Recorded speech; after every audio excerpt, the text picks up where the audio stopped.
পাকিস্তান আছে, পাকিস্তানে কোনো মানবিকতা নেই। মাঝ আকাশে বিপদে পড়া ভারতীয় বিমানকে এতটুকু সাহায্য করলো না পাকিস্তান, বারণ করে দিল তাদের এয়ার স্পেস ব্যবহারে। আর শেষমেশ শ্রীনগরে এমার্জেন্সি ল্যান্ডিং ভারতীয় বিমানের।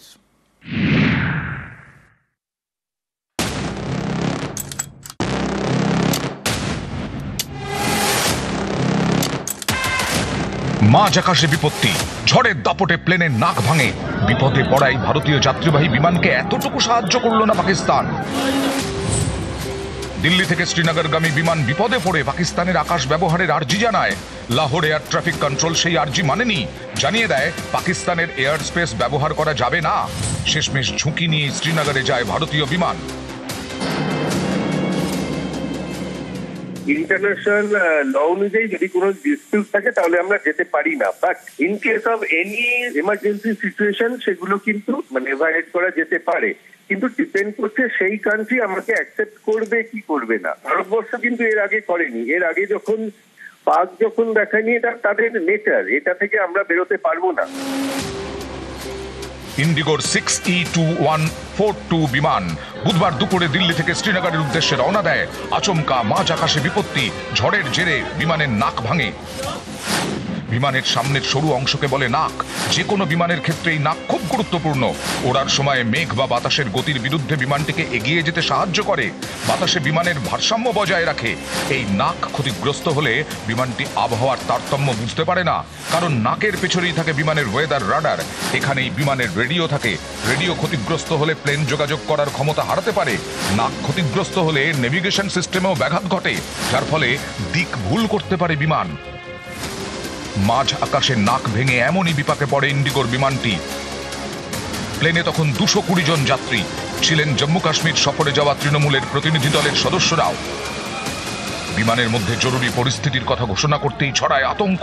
টার্বুলেন্সের মধ্যে সবার তখন বুক কাঁপছে। इतना टर्बुलेंस हुआ कि हमें लगा कि हमारी आखिरी फ्लाइट थी। सब लोग जो थे सभी डर रहे थे, सबको भी लगा था कि अभी क्रैश ही हो जाएगा।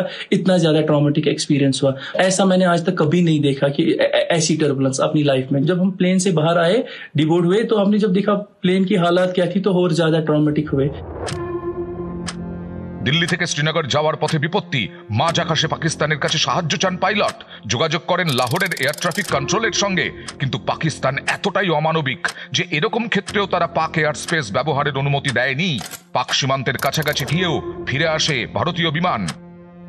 দিল্লি থেকে কাশ্মীরগামী বিমান, এই বিমানে শতাধিক কাশ্মীরি ছিলেন। কাশ্মীর নিয়ে অন্য সময় কত দরদ উঠলে পড়ে পাকিস্তানের, কিন্তু এক্ষেত্রে তারা জানিয়ে দেয় পাক এয়ার স্পেস ব্যবহার করা যাবে না।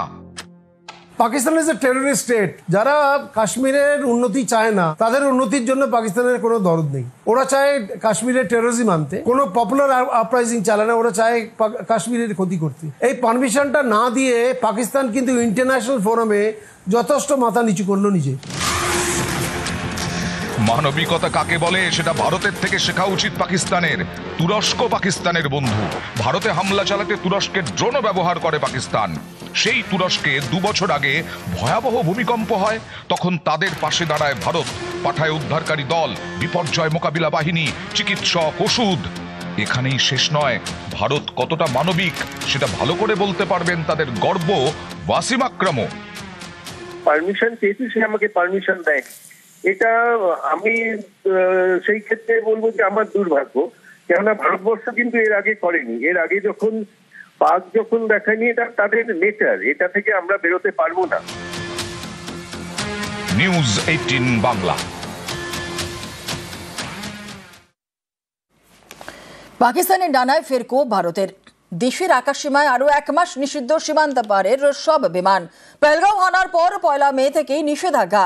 আর এবার পাক বিমানে নিষেধাজ্ঞার সময়সীমা বৃদ্ধি। সামরিক অসামরিক থেকে পাক অপারেটরদের ভাড়ার উড়ানেও না। 23 জুন পর্যন্ত ভারতের আকাশে নো এন্ট্রি পাক বিমানের।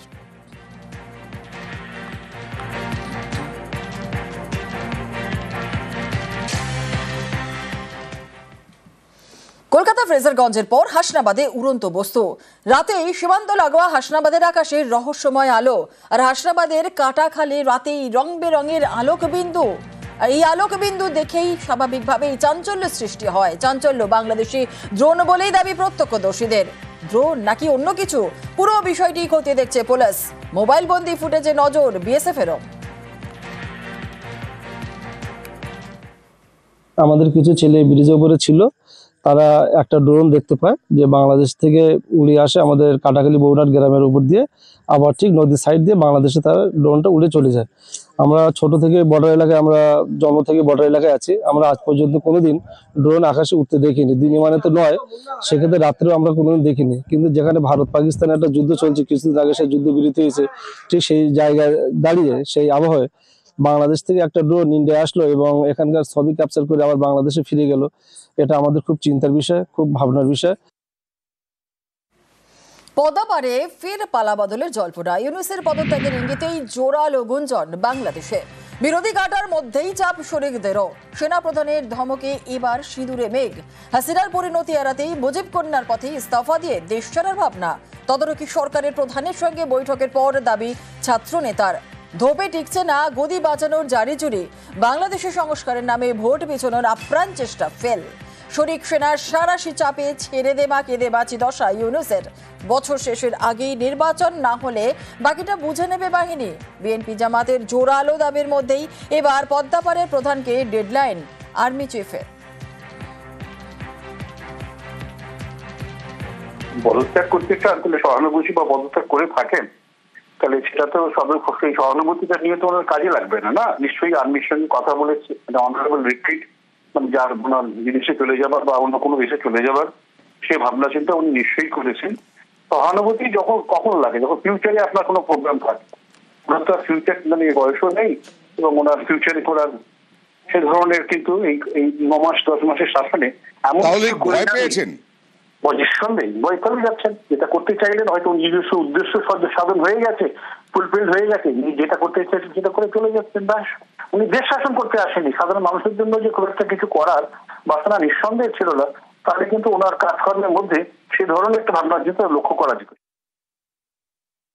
বাংলাদেশের যে chief of army staff is at bad relation with Mohammad Yunus.